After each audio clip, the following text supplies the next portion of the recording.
Come into the full of your own power and embrace it, for there is nothing left for you to fear, young ranger.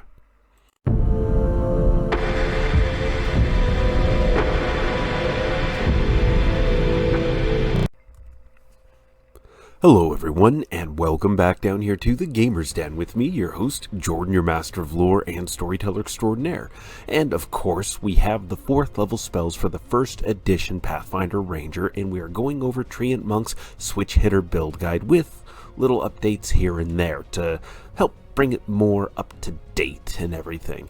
But before we get into exactly what spells I have on offer for you today, if you're new here to the channel, then go on down to hit that subscribe button and become a regular member here at the Gamer's Den.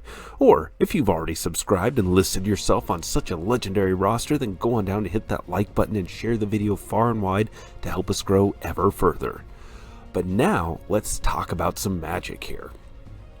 So, 4th level spells, this is where rangers top out. And really, you don't need to go much further than this. I mean, it'd be nice, get some 5th level spells on board, but really, 1st through 4th level spells, that still gives you plenty that you can do. And the first spell on offer here is an interesting one. It's Tree Stride. You target self and it lasts 1 hour per level. Absolutely incredible. And casting this lets you fuse into a tree, granting knowledge of all such similar trees within range for you to teleport to and step through. The range is anywhere from 1,000 to 3,000 feet. You can remain inside of and sleep in the tree. If the tree is cut down, however, or destroyed while you're in it, such as burned in a forest fire or wizard throwing fireballs about, you will be killed. Also, it's important to note that you can't bring your allies along through this. So, why do I think this is good, but also kind of not that great? If you're going solo, it's just you running around, then you can stride through trees and cover a lot of ground really fast. I mean, by the time you get this, you're getting hours of duration out of this spell, so you can cover ground very, very, very quickly.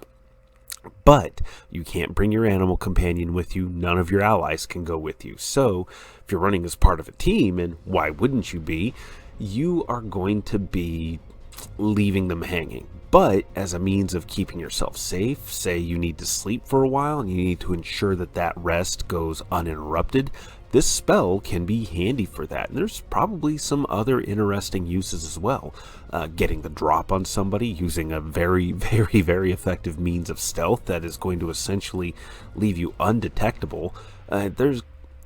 There's a lot of clever ways for you to use this particular spell, so definitely a handy one to have on your list. Just be aware of its limitations.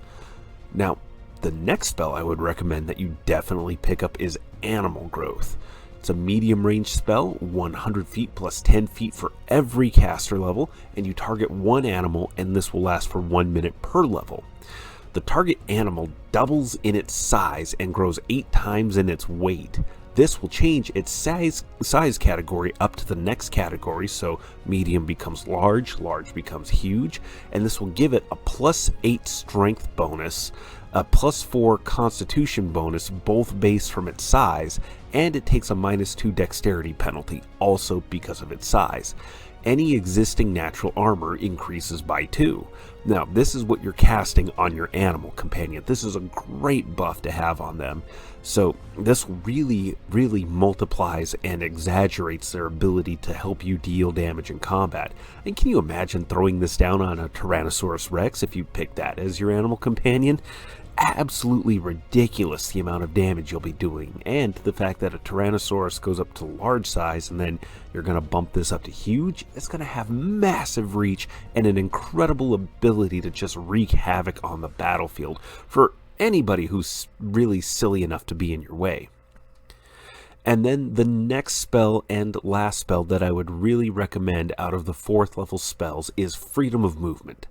It's touch range, creature touched, which includes yourself, and it lasts 10 minutes per level. This spell allows you, or the creature touched, to move and attack normally for the length of the spell, even when movement is normally impeded. Effects such as paralysis, solid fog, slow, and web don't work on the affected target, and all grapple checks automatically fail, and the target succeeds on all grapple and escape artist checks to escape a grapple or pin. So this is absolutely amazing. Definitely incredibly useful for you to have or for you to throw down on an ally. And even if you're in an aquatic campaign, you're on a ship or going diving deep to deal with the different dangers that lurk beneath the waves, this spell will allow you to more or less attack normally as if you were above the water, in the air. No impediments, no restrictions there. Just bear in mind, this doesn't let you breathe underwater. For that, you need actual spells that deal with it. This just lets you move around and fight effectively. So definitely a great utility spell for you to have. Definitely a must-have.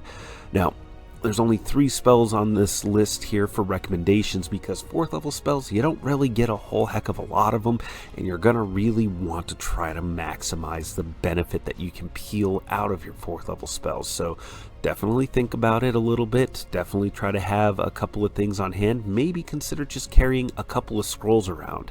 You may not always need tree stride, for example, but having that on a scroll, definitely useful.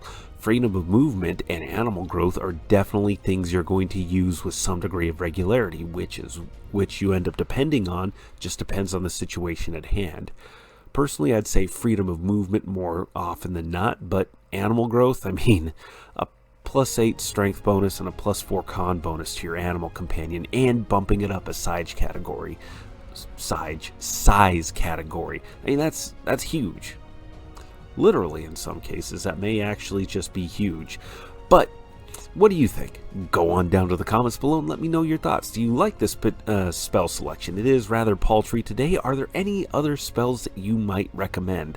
Certainly, there are plenty to be had, but I think these 3 are going to be your best bet overall. But go on down to the comments below and let me know your thoughts. Hit those like or dislike buttons, and remember, if you're new here to the channel, then go on down to hit that subscribe button. But with all that said, I've been your host, Jordan, your master of lore and storyteller extraordinaire. Thank you all so very much for your time, and you all have yourselves a good night.